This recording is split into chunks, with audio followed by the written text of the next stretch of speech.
Assalomu alaykum. Qashqadaryo Nishon tumaniga avtomat liniya ustanovka qildik. Akamizning o'zining liniyalari bo'lgan, mana bu ruchnoy liniyalari. Ruchnoy liniyada ishlab yurishgan bo'lishgan. Xudo xolasa avtomat reskalarni oldinroq qilib berdik.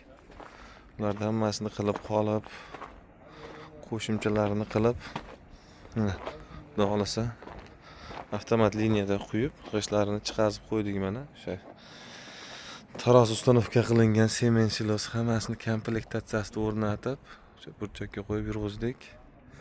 Qashqadaryo viloyati Nishon tumanida bu. 50 tonnali semen silos, transportni lenta shinek shu tomon komplekt keldi. Bundan tashqari qolib kelgan bir 30 ta.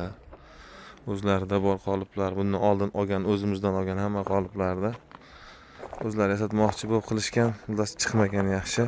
Bu yerda avtomat reskamiz oddiy birinchi pokoleniyali avtomat reska qo'yilgan mana. Bu avtomat reskamiz ham yaxshi ishlaydi, xudo xolasa. Mana shu avtomat reskada ishlashib, ruchnoy o'sha mikserda qo'shib yurishgan.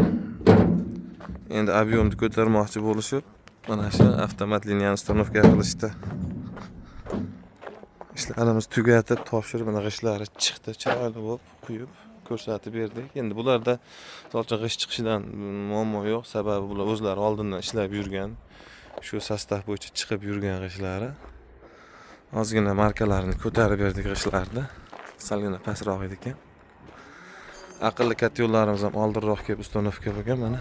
Aqlli katyol suv isitadigan. Doimiy suv ta'minoti bor. Rashtilni bachok bor. Xullas kimga mana shunaqangi liniyalar kerak bo'lsa, bemalol ekran tagida raqamga murojaat qilasizlar. Qo'ldan kelgancha ustanovka qilib yurg'izib beramiz. Hammaning ishlariga rivoj, ko'rganda ko'rishguncha.